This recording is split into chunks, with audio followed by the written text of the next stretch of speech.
Hi, I'm Matt from Versa. Welcome back to another Matt's Chat.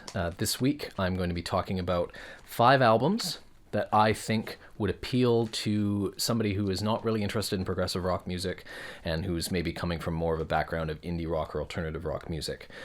So my personal background, that's where I came from. When I was a teenager, my real love was alternative rock, Canadian alternative rock in particular. I was obsessed with the Bare Naked Ladies, really into the Tragically Hip, lots of other Canadian alternative rock bands, Sloan, Matthew Good Band, bands like that. And then into the 2000s, when I went away to university, really got into the indie rock music scene, Sufjan Stevens, the Arcade Fire, all those kinds of bands.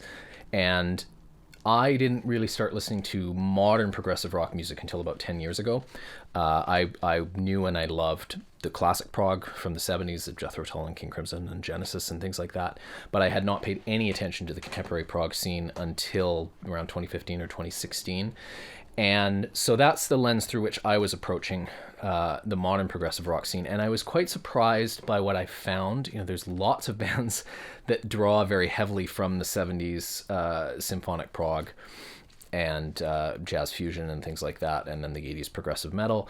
But there's also a lot of bands that get classified as progressive rock because they have longer songs or they have a couple of elements from prog, but they really have just as much or more in common with indie and alternative rock bands as they do with progressive rock music. And I think sometimes indie rock music fans or alternative rock music fans may be completely unaware that these bands even exist because they are stuck in that prog box. And I'm an indie guy, I'm an alternative rock guy. I'm not looking in the prog box, I'm looking in the indie and alternative rock box.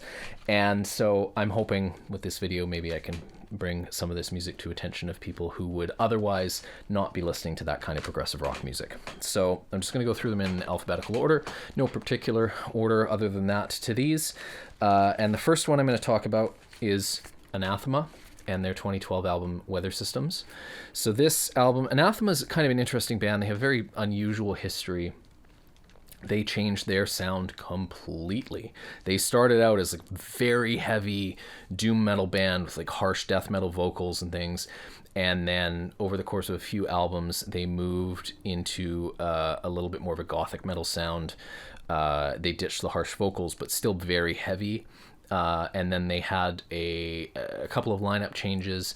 They brought in a female lead singer, Lee, who I forget her last name right now, I apologize, but who's a lovely singer, and their lead vocalist is really fantastic as well. Their lead male vocalist, they sort of have a dual lead vocal thing going on for most of their albums in the 2000s, and they really shifted their sound away from metal completely. There's not a touch of metal on this album.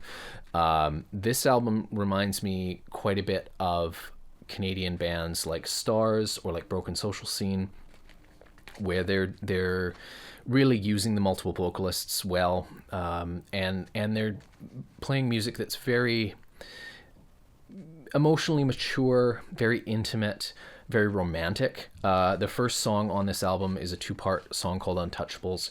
There's a really fantastic live version on YouTube, so if you have any interest in this band or this album, you haven't heard it before, check out the live version of Untouchables. It's stunning. But there's not a lot of instrumental nonsense. There's not a lot of showy things. The band gets classified in prog, I think, in some ways because people don't really know where else to put them, because they do have these heavy metal elements, they have these gothic metal elements, they've got these long songs, they have lush instrumentation, so it's sort of like, well, where do we put them? But by this album, as I say, they're much more in common with those sort of Canadian indie rock bands like Stars and Broken Social Scene than they do with a band like Cradle of Filth, who they actually share some members with. So yeah, they're a very, very beautiful album, very special band. Unfortunately, they broke up during COVID. Their last album was a 2017 album called The Optimist, which is great. It kind of brings in some post-rock elements. It's a little bit heavier, leans more a little on the crunchy guitars. But they had a run. We're Here Because We're Here in 2010, this album 2012, Distant Satellites in 2014, with this really mature, lush, meticulous beautiful music. And yeah, if you like those kinds of bands, check this one out. It's an excellent album. The next one I'm going to talk about might be a little bit surprising for who it is if you know the band, but it's Fuck Everyone and Run by Marillion, their 2016 album. And it might be surprising because if you know Marillion, you probably know that they are considered sort of one of the big neo-prog bands from the 80s, the big neo-prog band from the 80s, and their reputation when they first came on the scene in the 80s through their first 4 albums with Fish as the lead singer was that they were like a real 70s symphonic prog resurgence band. You know, they often got accused of just copying Genesis from the 70s. People said, you know, oh, they just sound like what Genesis would sound like if they had kept going. And I think some of that is true. They're very much pulling from that kind of 70s prog sound and very traditional kind of symphonic prog sound on those albums with Fish. But after Fish left in 1988, they brought in a new lead singer. I mean, now he's been the lead singer for almost 40 years, but Steve Hogarth. Very different sound, whereas Fish was drawing from Peter Gabriel and Roger Daltrey and Peter Hamill, singers like that. Steve Hogarth has a lot more in common with contemporary alternative rock singers. The way I would describe his voice, if you've never heard him before, is he's kind of like a midpoint between Mark Hollis from Talk Talk on one end and Bono from U2 on the other. Like if you split the difference between those two vocalists, you would get Steve Hogarth. So he's very, very smooth, high, beautiful tenor voice. And not only did he bring that voice to Marillion, he also brought that kind of influence, a little bit of the sort of alternative rock, stadium rock thing that U2 was doing, but also a bit more of the kind of contemporary, in 1988 or 89, art rock that was going on by a band like Talk Talk. And that kind of bubbled up a little bit more as Hogarth stayed with the band and settled in and brought those kind of influence with him. And I think by the time you get to their later career output, like this album 2016 from a band that formed in 1980 or 1979 or whenever it was, you know, this is much later in their career, 40 years into their career almost. It's bringing those kinds of elements to the fore. There are several quite long songs on this album, but again, there's none of that kind of instrumental show-offiness that people often associate with prog. The long songs really are made up of sort of smaller songs that flow together thematically and lyrically, and you can listen to the different sections of those songs as individual pieces of music. It's not like you have to consume this entire 25-minute long thing all as one thing. You can treat it as separate songs if you find a 25-minute song intimidating. Has several shorter songs on the album as well. I seem to be in the minority in thinking that this album is a real highlight. This is a top 5 Marillion album for me. Fish era, Hogarth era, doesn't matter. I would put this in the top 5. Not every Marillion fan feels that way. I know some people think that the album that followed their most recent album, An Hour Before It's Dark, is a stronger record, but I like this one better. I think The Levers in particular is a stunning song. There's again a great live version on YouTube, worth checking out if that song interests you. It has this really beautiful, uplifting ending. White Paper is a gorgeous, shorter song.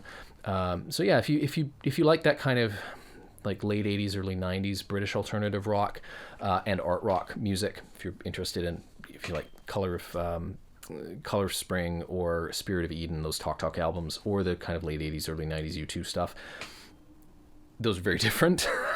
But elements of both of those kind of sounds are being brought into this Marillion album along with sort of more traditional progressive rock elements, and it makes for a very, very striking album. It's a unique sounding album. If you haven't heard Marillion before, sounds quite a lot like other Marillion albums, but yeah, I think it's very strong, worth listening to if that's the kind of where you're coming to music from. Next album is probably the best known album generally that I'm going to talk about. It was a moderate hit and had a bit of mainstream crossover success when it came out in 2001, and that's Porcupine Tree's In Absentia. So this album came out in 2001, came out right at sort of as the big wave of that 90s British alternative rock was kind of cresting. And Stephen Wilson, the principal songwriter, the band leader for Porcupine Tree, he really came out of the same scene as the guys in Radiohead, as the guys in Blur, in Pulp. He's similar age, similar background, similar touchstone sort of points in music. But I think what differentiates him from those other British bands, and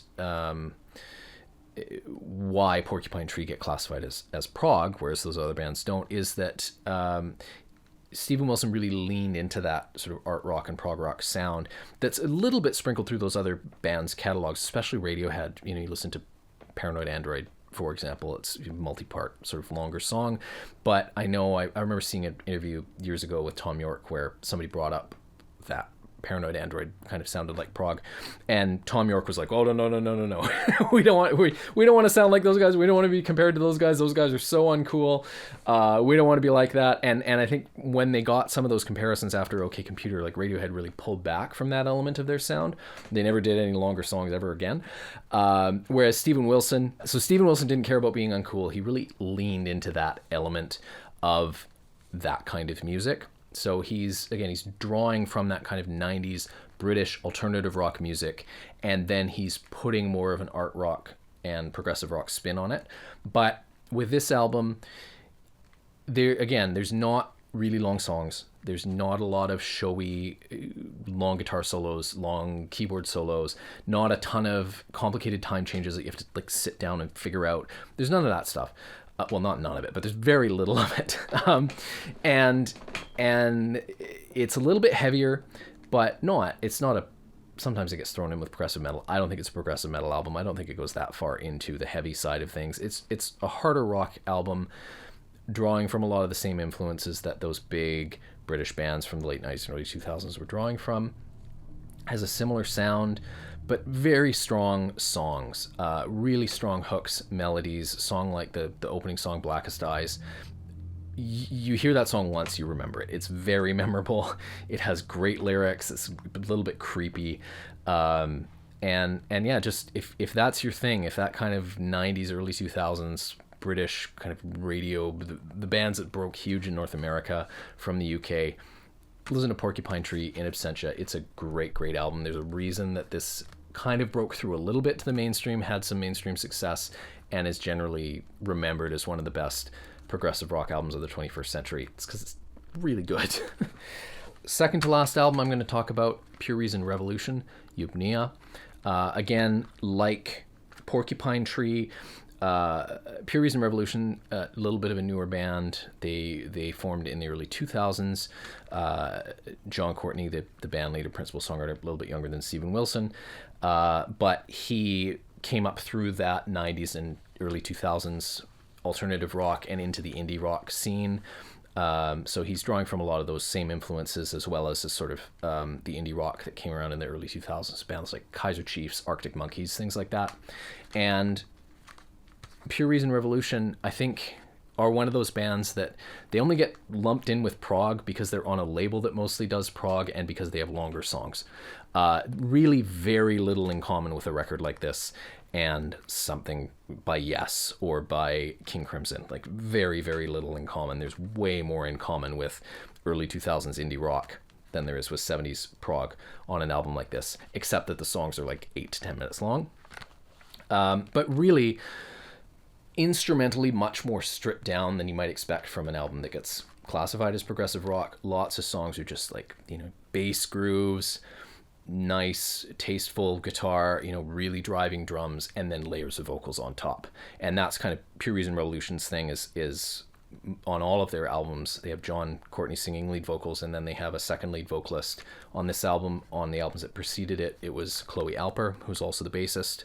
And on the last album, they have a new co-lead vocalist, Anika Shireen, who is great, and she also does keyboards in the band. And so you get these really lovely, you get sections where they're, singing together and they're just singing octaves, basically unison singing.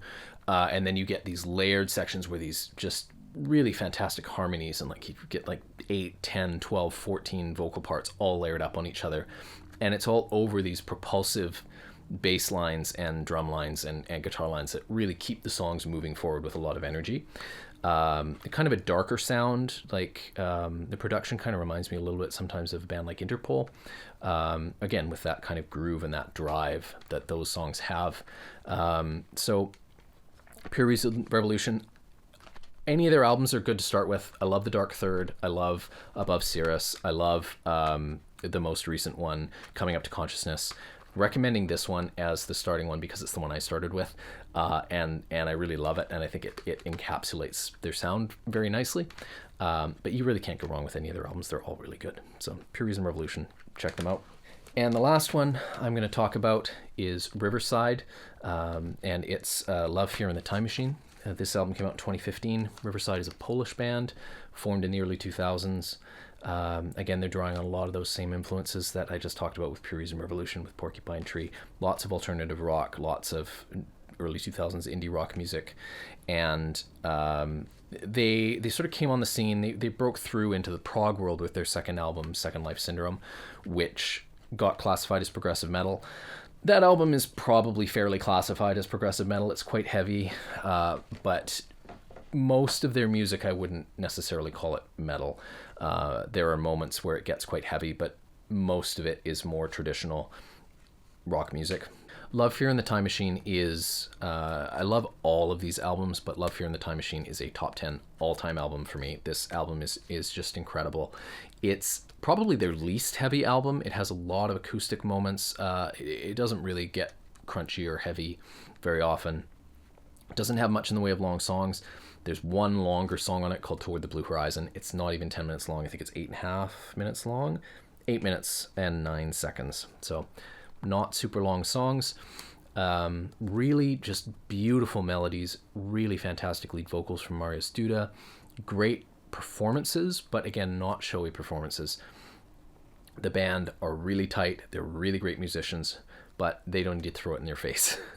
They just play the songs really, really, really well, and they're beautiful songs. The opening song, Lost, it has kind of an interesting alternate title called Why Should I Be Frightened by a Hat? Just gorgeous, sets the mood for the album perfectly. The opening guitar riff actually really reminds me of a Tragically Hip line. I don't know if Marius has ever listened to the Tragically Hip, but that opening guitar line really, every time I hear it, brings to mind early Tragically Hip to me.